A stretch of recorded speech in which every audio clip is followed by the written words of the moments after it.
तर बातमी आहे पुण्यातून। पुण्यातल्या एकता नगर मधल्या सोसायट्यांमध्ये आता पाणी शिरायला सुरुवात झाली आहे। लष्कराचं पथक हे एकता नगर परिसरात दाखल झालंय।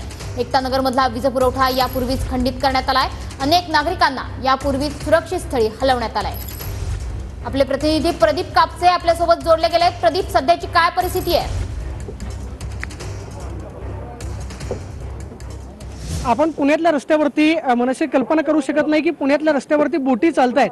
एवढं पाणी जे आहे ते एकता नगरमध्ये आलेलं आहे, कारण नदीचं स्वरूप या ठिकाणी प्राप्त झालं। आपण पाहतोय की लष्कराची ही बोट, या बोटीमधून आपण एकता नगरमधल्या रस्त्यावरती प्रवास करतोय।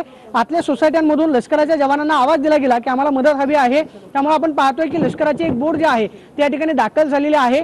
सोसायट्यांमध्ये आपण पाहतोय की कमरे इतकं पाणी घुसलेलं आहे, त्यामुळे नागरिकांमध्ये सुद्धा एक प्रकारची भीती आहे। मात्र इथल्या लष्कराच्या जवानांकडून नागरिकांना आश्वस्त करण्यात येतंय की कुणीही जर मदत हवी असेल तर घाबरून जाऊ नका। बोटीच्या माध्यमातून लोकांना बाहेर काढण्याचे प्रयत्न जे आहेत ते केले जात आहेत। दुसऱ्या बाजूला आपण पाहतोय की अग्निशमन दलाची जवानांची बोट जी आहे ते सुद्धा आपल्याला पाहायला मिळते, कारण या बोटीच्या साह्याने लोकांना पाण्याच्या बाहेर जे आहे ते काढलं जात आहे। जवळपास 4 ते 5 सोसायट्यांमध्ये हे पाणी जे आहे ते आता जवळपास भरायला सुरुवात झालेली आहे। पार्किंगमध्ये मोठ्या प्रमाणावरती पाणी आहे, त्यामुळे आपण पाहतोय की या सगळ्या नागरिकांना बाहेर काढण्याचे प्रयत्न जे आहेत ते केले जात आहेत। सर, अभी 2 जवान अंदर गए थे, कितने लोग हैं अंदर?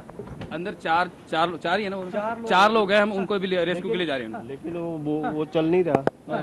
बोट अंदर चलते है का? हाँ जी, हाँ जी, अभी हम जाएंगे। खरं तर आपण पाहतोय की मनश्री आतून 4 लोकांनी आवाज दिलेला आहे की आम्हाला मदतीची गरज आहे, त्यामुळे ही बोट जी आहे ती आता आत पाण्यामध्ये नेली जाते की जेणेकरून त्या लोकांना बाहेर काढता यावं। हे आपण पाहतोय की जवान प्रयत्नांची पराकाष्ठा करतायत, कारण इथल्या प्रत्येक लोकांचा जीव जो आहे तो अतिशय महत्त्वाचा आहे। सुरक्षित ठिकाणी जरी पोहोचवलेलं असलं तरी सुद्धा जवानांना मदत कार्य करण्यामध्ये मोठ्या प्रमाणावरती अडचणी येत आहेत। आपण बोटीच्या माध्यमातूनच आतमध्ये जाणार। आपण पाहतोय की कमरे इतकं पाणी, समोरून आपण पाहतोय की तरुण बाहेर आलेला आहे। कमरे इतकं पाणी आतमध्ये पाहिलं। किती पाणी आतमध्ये?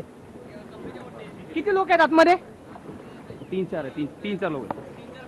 3-4 फॅमिली आहेत। चला बाहेर आणलं का त्यांना? सीधा मारो।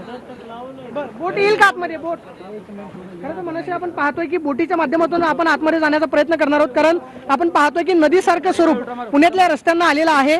पाण्याचा प्रवाह मोठ्या प्रमाणावरती आहे, कारण 35,000 क्युसेकनं पाणी जे आहे नदीपात्रामध्ये सोडलं जात आहे। तरुण आता खरं तर मदतीसाठी बाहेर आलेला आहे की 4 लोकांना बाहेर काढायचं। आपण पाहतोय की आतमध्ये एक सोसायटी आहे की त्या सोसायटीमधल्या लोकांना आता सध्या जवानांना खरं तर आपण पाहतोय की बोटीच्या माध्यमातून बाहेर काढलं जाईल। हा तरुण जो आहे पाण्यातून बाहेर आलेला होता की आम्हाला मदतीची गरज आहे, आणि आपण पाहतोय की कमरे इतकं पाणी जे आहे त्या रस्त्यांवरती पाहायला मिळतंय।